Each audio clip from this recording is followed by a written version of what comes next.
I'm Nathan from Medina Lake. I want to take a second, actually, Matt, and I want to take a second and talk to you guys a little bit about the artwork for Addicts to Eden and how it kind of came to be.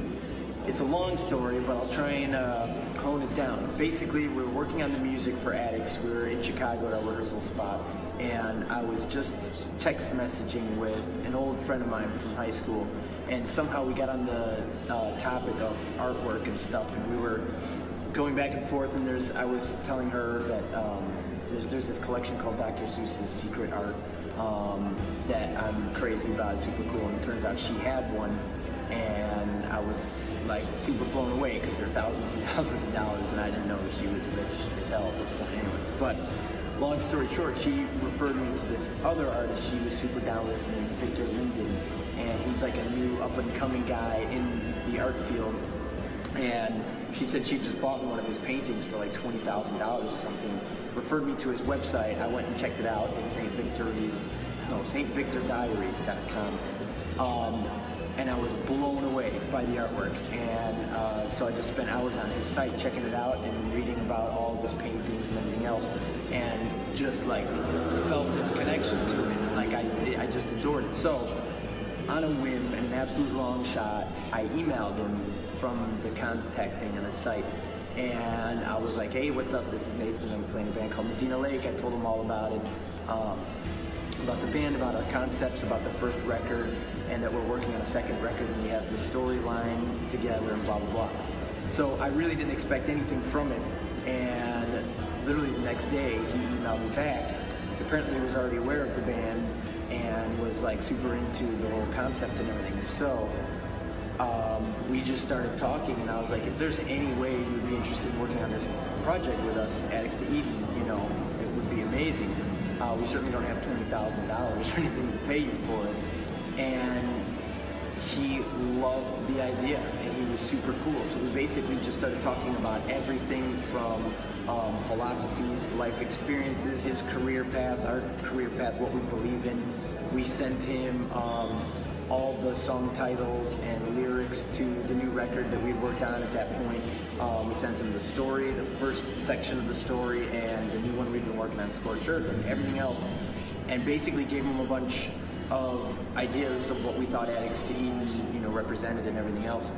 And we went back and forth, and he decided that he actually, as a side note, he's not a musician per se, but he's an artist, and he had this music kicking around in his head, but didn't really know how to translate it. He was able to pick some notes off of a keyboard and write some lyrics and stuff, and he basically asked us to bring his song that was in his head to life in exchange for him doing our artwork. So a complete barter, no money transacted whatsoever. And I thought it was the coolest thing in the world, like just two artists collaborating on two projects, basically us covering or bringing to life his song and him bringing to life the artwork for our record. So that's kind of how it came to be. I guess Matthew's going to get into a little more depth of what the significance of the actual literal artwork is from our perspective and his. So about halfway into his creation of this piece of art, he sent us this sketch of it, and to show us like the kind of path that he was on, and it's absolutely beautiful. We knew that he was going to nail it. One of the first things that Vic connected to, I think, is our character Adalia, who's like sort of the center point of the story that we're telling, you know, over these three records. The character resonated with him, which is cool because that's kind of how we designed this character so that everybody could identify with her. So anyways, what he did with the artwork was he wanted to make her a prominent feature of it, and also encapsulate all of the, you know, philosophies and like the meaning of the album title, which is Addicts to Eden, obviously. So basically he created this backdrop with Adalia right in the foreground, and it represents Adalia being in the cosmos. She's the perfect spiritual being, but she doesn't recognize that her nature is like that. So she's sent down to the earthly plane to experience, you know, the human condition, life on earth, for you know, for its bitterness and its sweetness, and all aspects of life. So she's wearing aviator glasses. The aviator glasses signify that she's on a journey of discovery. The top half of her, she's wearing this golden blouse and it's beautiful. Everything's beautiful and picturesque and stunning and couldn't be better. And that's her true. That represents her true essence of who she is. And the lower half, she's dressed like a prostitute, and that signifies a sort of bitter struggle, this sort of despair that she experienced on Earth, that sort of vibe. And she's holding a balloon, and she's presenting a balloon to a little robot.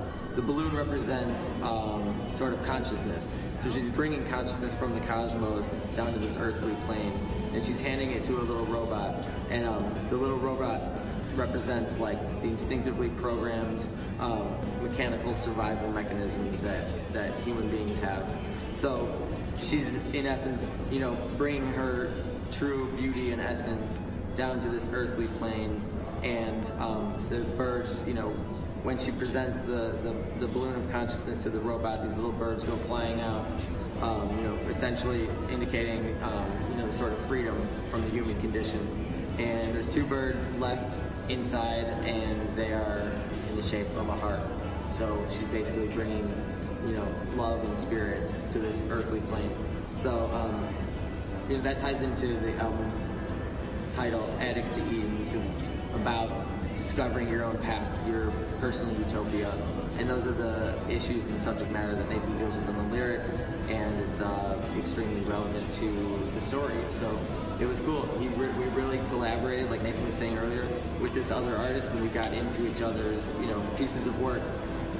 We made the song that he was extremely happy with, and he made this artwork, with all of the ideas we presented together. So it was cool. It's like this symbiotic relationship. We came together, and the result is 2 pieces of brand new art that were not here before. So we're extremely happy about it.